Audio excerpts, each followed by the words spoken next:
Fala, seus lindos! Seja muito bem-vindo no meu canal, muito obrigado pela sua presença aqui. E hoje o nosso vídeo é um bafafá. Vê se fica até o fim que você vai ver que aqui hoje eu tô sangue no zóio mesmo.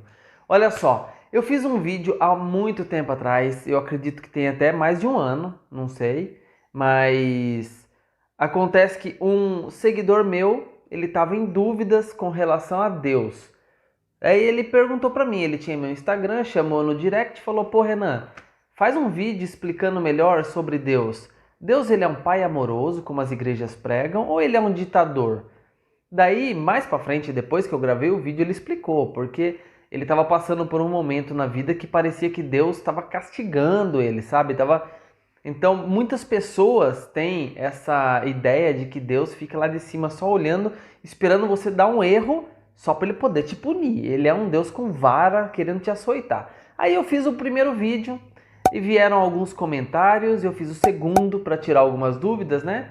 E daí de novo vieram alguns comentários e daí eu decidi gravar o terceiro e último vídeo para sanar todas as dúvidas. Mas a gente esquece que a gente mora no Brasil e aqui o pessoal gosta mesmo é de botar fogo na lenha, né? E daí veio um cara que chama... Bom, o canal dele chama Ditadeus, né? Não sei se ele é Dita ou Tadeus, não sei o que é, mas Ditadeus, é um cara lá. E ele começou a pôr umas interrogativas e muito bruto, assim, uma maneira bem severa, né?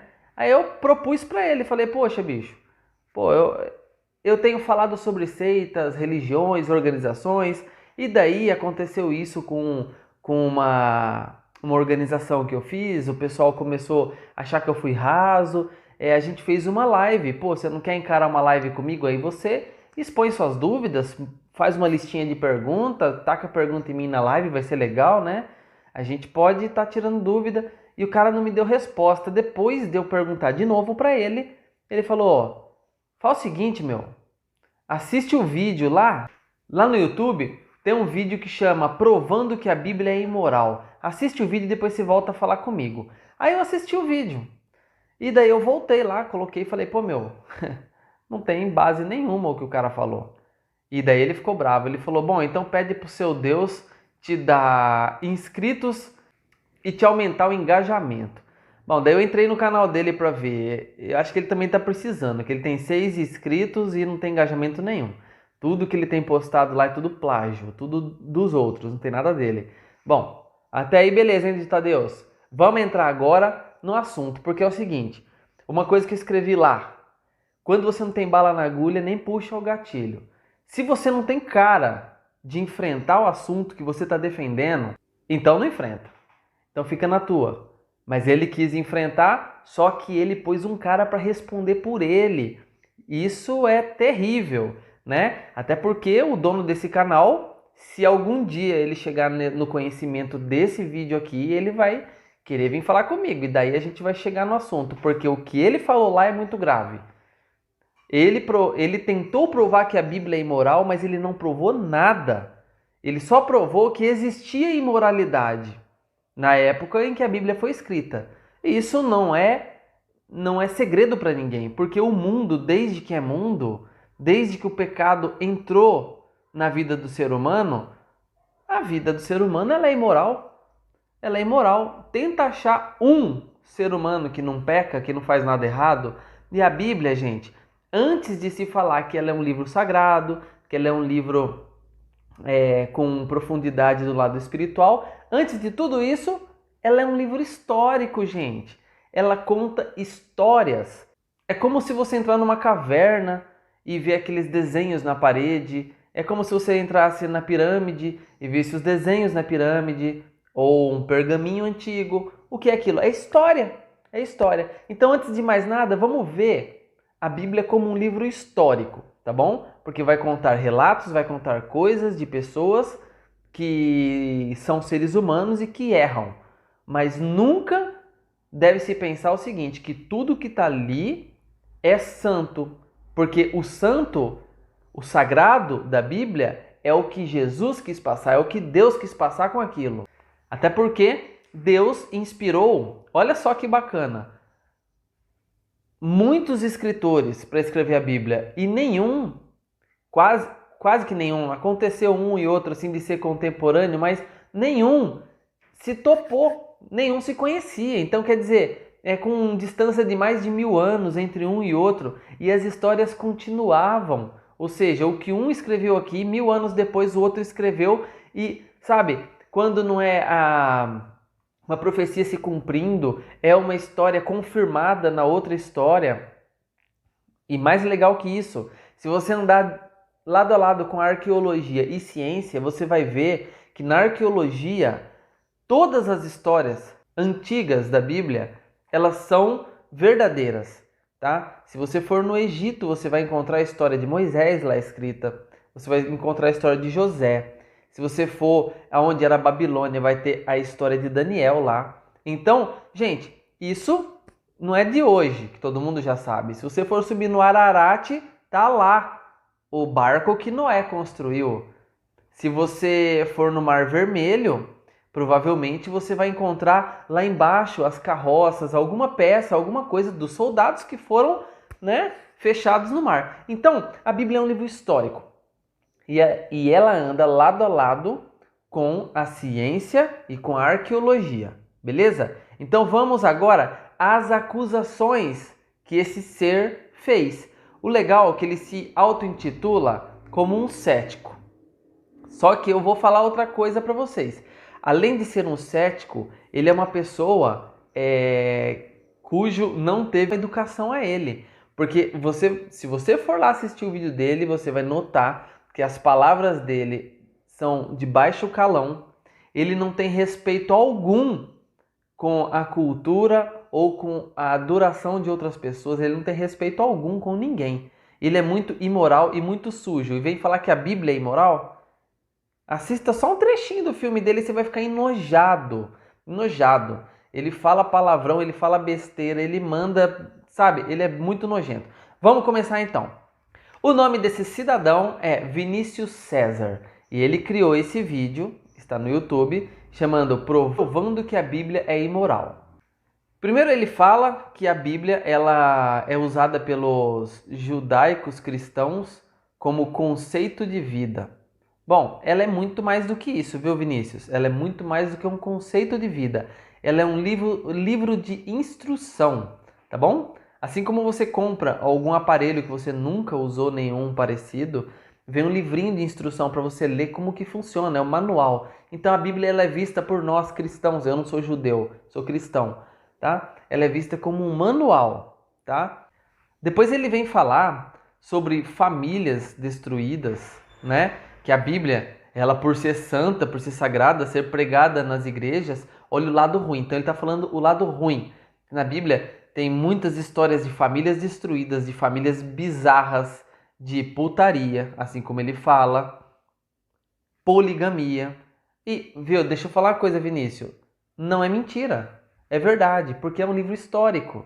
Então vai contar muitos casos desse tipo. Assim como hoje em dia, a gente vê nas reportagens hoje em dia acontecendo muito disso. Então, vamos com o pezinho no freio, porque você fez muitas acusações feias, levando só ao pé da letra de que é um livro sagrado e não viu que ele é um livro histórico. Depois ele vai falar que os conservadores, ou seja, as pessoas cristãs que cuidam da Bíblia como um livro sagrado, são burros e desonestos.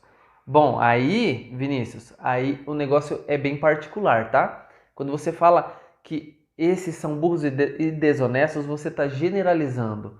Não é de se duvidar que tem uma boa porcentagem, que tem uma parte dessas pessoas, mas você generalizar, isso é um grande erro. É um equívoco da sua parte, porque você não conhece todo mundo. Assim como você não me conhece e não sabe da minha integridade. Depois, você vai falar que José e Maria era o melhor exemplo da Bíblia de uma família perfeita. E que, mesmo assim, foi a pior família. Você falou isso. Porque você levou em conta de que Maria estava grávida sem ter sido fecundada por José. Bom, você não levou, então, a história baseada na fé em Deus. Então, pelo que eu estou notando aqui, você não acredita em Deus. Que mais para frente você vai falar isso, mas você não acredita em Deus. Porque foi uma promessa para Maria, foi uma promessa para a humanidade, que o Salvador ia vir dela. Bom, vamos seguindo em frente. Então, o Vinícius, ele acha que o conceito do casamento de Maria e José estava errado, né? Que José, ele, na visão dele, José seria um corno e a mulher seria uma depravada. E então, vou te avisando, Vinícius, você já está mexendo, não é nem com os cristãos aí, tá bom? Então, o perigo está nas suas mãos, você está mexendo é com Deus, porque isso é coisa séria. Segundo lugar, o Vinícius falou o seguinte... Ele citou o caso de Eliseu, quando Eliseu ele é zoado, né, de careca pelas crianças, ele amaldiçoa as crianças, a ursa vem e mata as crianças, como se Deus adorasse isso, se Deus gostasse de ver sangue inocente correndo. Você acusou Deus de ser um sanguinário, um genocida. Você acusou Deus, cara. Toma cuidado, olha o que você está falando, né? Isso daqui... Na época, lá no Velho Testamento, Antigo Testamento, isso, lá no começo, era assim. A gente teve uma separação de Deus, porque Adão e Eva pecou, a gente ficou separado. Então, só os profetas tinham livre acesso a Deus. Então, Deus usava os profetas como um meio de canalizar o poder ali para poder atuar, para poder fazer as demonstrações, as curas e tudo mais. As crianças, lá não relata muito bem, só fala que as crianças falaram que era careca. Mas provavelmente eles irritaram tanto ele que ele desejou o mal para as crianças. E não é que Deus falou para a ursa matar. Tinha ursa ali no mato, meu lindo. Você não parou para prestar atenção? É uma coincidência. Olha só, a Bíblia fala que após ele lançar a maldição, as ursas saíram e mataram. Mas isso pode acontecer de eu pegar e falar assim, olha... Fulano, não vai agora lá para baixo, que estava tendo uma correria de moto lá. Se você for lá é perigoso você se acidentar. A pessoa pega e sai, a moto passa em cima do cara e mata o cara. Putz, você lançou maldição no cara. Você entendeu? Ele estava passando por um lugar cheio de mato. Tinha ursa lá no mato. E os meninos estavam zombando. É tudo uma questão de lógica, você tem que pensar. Raciocina como um livro histórico que você vai entender melhor o que eu estou querendo dizer. Tá bom? Vamos raciocinar pelo lado do livro histórico. Depois você vem acusar Eliseu de pedofilia, que ele vai ressuscitar o menino que ele profetizou para a mulher lá, aquela mulher que era idosa já e não podia ter filho. Ele profetizou que ia ter uma criança, daí a criança morreu. Aí para ressuscitar a criança, ele fez um ato de deitar em cima da criança para passar o calor do corpo. Ou seja, ele encostou mão com mão, pé com pé, cabeça com cabeça, boca com boca. E você está falando que ele é pedófilo. Que ele fez ali um ato com a criança. Da onde você tirou isso? Da onde? E daí você falando uma coisa dessa aí, então você está generalizando o corpo de bombeiros, os médicos, os socorristas, são todos pedófilos então. Porque se uma criança cair na água, se afogar, como é que faz a respiração boca a boca? Não faz. Não faz, né? Só aperta o peito e acabou. Então, olha o que você está fazendo. Você está generalizando. Na verdade, você tem ódio de crente. Já deu para notar. Você tem ódio de crente e está descontando em Deus e na Bíblia. Presta muita atenção, Vinícius. Presta muita atenção. Você vai ser cobrado disso que você falou. Depois você vem falar que a família de Adão e Eva era uma família que vivia com incesto. Uma família incestuosa. Olha só. Olha só o nível que você chegou de cérebro mirrado. Você é um Teletubby. Você imagina que você vai começar uma colônia de esquilos. Eu quero cuidar de esquilo na minha chácara. Você tem um casalzinho de esquilo. Como é que você vai fazer para colonizar ali? O casalzinho de esquilo vai fazer o negocinho deles lá e vai nascer esquilinho. E vai ter que fazer negocinho, esquilinho, até colonizar. Deus falou: enchei a terra, multipliquem-se. Como é que Adão e Eva vai fazer isso? Deus não falou assim: Adão e Eva, vocês, só vocês, hein? Quando nascer um, você espera nascer outro do outro sexo. Não tem uma regra. Isso, Deus criou. Não tinha pecado na época, tá? Adão e Eva ainda não tinha pecado. Deus criou essa regra. Vocês vão colonizar a terra, vão encher, povoar a terra. Aí Adão e Eva pecaram e tudo mais. Só que não tem outra forma de colonizar a não ser pelo ato sexual. Até porque Depois, mais para frente, você vem tentar legalizar o movimento LGBT, eu já vou falando já para você. Tenta colonizar qualquer lugar com um casalzinho de homossexual. Pega 2 homens ou 2 mulheres, solta em Marte. Fala assim, enche aí, coloniza. Vamos ver se com o dedinho vai colonizar. Então presta atenção, Vinícius, você está muito errado, viu? Em tudo que você falou. Essa aqui você pisou no calo, hein? Você veio falar sobre Noé. Noé, quando ele saiu da arca, ele plantou uma vinha. Mas Noé não sabia que o suco fermentado embriagava, tá bom? Da forma como você falou, parece que ele encheu a cara porque ele era um pinguço. Não, ele não sabia que o suco da uva fermentado embriagava. Ele bebeu, ficou lá chapadão, tirou a roupa, deve ter dançado, ele devia estar sozinho, dançando e tal, e caiu nu ali. E daí o Cã, que era o filho dele, viu ele nu. E você, na sua infinita sabedoria, já falou que Cã abusou do próprio pai. Da onde você tirou isso, meu lindo? Você não está lendo a Bíblia. Você pesquisou trechos da Bíblia. Então significa que você não conhece titica nenhuma, entendeu? Você é um zero à esquerda. Você pegou trechos da Bíblia para poder ofender os cristãos, ofender a Deus e desmerecer a Bíblia. É isso que você está fazendo. Da onde você tirou que Cã abusou do pai dele? Da onde você tirou? Só porque fala que Noé ficou muito envergonhado? Quem não ficaria muito envergonhado? Se você tivesse no meio de um público, o seu filho vem brincando e puxa seu short, porque você faz isso em casa com ele brincando, ele vem e puxa seu short. Como é que você se sentiria? A sua nudez ia estar exposta, você ia ficar envergonhado. Foi isso que aconteceu com Noé, tá bom? Então, ele não foi abusado. Presta atenção, leia lá para você saber. Outra coisa, uma acusação que você fez contra Jesus, meu parceiro. Você falou que ele nunca pregou contra a escravidão. Verdade, ele nunca pregou, né? Porque ele fala assim, olha, você que é servo, seja fiel ao seu senhor e tal. Sabe por que ele nunca pregou contra a escravidão? Porque essa é a base da sociedade, não a escravidão, mas o ciclo, tá? É cíclico o negócio. Você imagina que se todo mundo fosse rico, quem ia ser o lixeiro? Quem ia ser o dono de um mercado? Quem ia ficar no balcão do mercado? Então, não somos todos iguais. E, naquela época, escravidão era uma nomenclatura para empregado. Se você trabalha numa empresa, meu querido, você é escravo. Não sei se você sabia. Você recebe uma mixaria que você recebe para enriquecer o dono. Isso é escravidão. É uma escravidão legalizada. Só isso. É a única diferença, é uma escravidão legalizada. Você tem seus direitos, você tem o seu plano médico.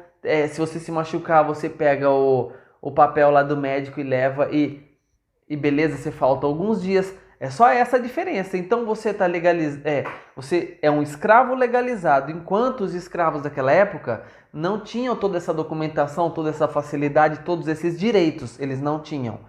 Aí você vem falar que Jesus nunca pregou porque ele gostava da escravidão. Aonde isso? Aonde você viu ele falar a favor da escravidão? Não tem nem a favor nem contra. Ele só fala assim, sede obedientes, entendeu? Seja leal ao seu senhor. Se você for um empresário, você vai entender muito bem o que Jesus está falando. Você gostaria que uma funcionária ou um funcionário seu fosse desleal com você? Metesse a mão no seu bolso? Ou te processasse por alguma coisa que você não fez? Lógico que não. Então é isso que Jesus está falando. Seja leal. Ele nunca pregou contra a escravidão, porque naquela época, escravidão não era aquela escravidão que a gente conhece, né? Aquela escravidão que aconteceu no Brasil, aquela escravidão que a chibata e tal. Tinha escravidão na chibata, lá no Egito? Tinha. Mas Jesus estava falando para o tempo dele, no lugar dele ali. Ele estava falando para aquela época, entendeu? E que serve para os dias de hoje. Se você trabalha para o seu senhor, então seja leal a ele. É isso que ele quis dizer. Quando você chega em Abraão, eu fico pirado de raiva. Você falou que Abraão era um louco e um psicopata. Da onde você tirou isso? Você está assistindo muito filme de terror, meu lindo. E assemelhou o caso dele com o daquela mulher que matou o filho porque ouviu vozes falando para sacrificar o filho. Não tem nada a ver uma coisa com outra. Abraão teve experiências diretas com Deus. Abraão, ele não se misturou da onde ele veio. Ele obedeceu uma voz de comando de Deus. Sai do meio da sua terra, da sua parentela. Ele tinha contato com Deus. Entende? Ele não ouvia vozes. Tanto que tudo acontece com ele. Ele ficou super rico. Ele tinha muitas coisas. E depois, não sei, você nunca leu a Bíblia pelo jeito. Você só pegou trechos, mas leia a história de Abraão. Depois, quando Deus promete que vai dar um filho para ele, a Sara ri, ele está conversando com um anjo ali, cara a cara. Depois, esse anjo volta, ele faz um sacrifício, ele pede para a mulher dele cozinhar o bezerro e tal, e vai lá e oferece para eles comerem, e eles queimam aquilo ali. Buf, sobe aquele fogo e queima tudo. Ele tinha contato com Deus. Aí Deus fez um teste com ele. Você vai falar que Deus é genocida, de novo nessa parte. Falou, Deus é genocida, ele gosta que mata, ele gosta de sacrifício humano. Nunca, nunca. Tanto que ele fez um teste com Abraão para saber se Abraão estava mesmo a ponto de amá-lo tanto, a ponto de dar tudo, só isso. Porque quando chega no momento que ele levanta o cutelo, o anjo já barra, falou, opa, pode parar, não é isso que eu quero. O que eu queria já recebi, é o reconhecimento, é a adoração, entendeu? Então Abraão, ele era um servo adorador, por isso que fala que ele era o pai da fé, né? Ele tinha muita fé.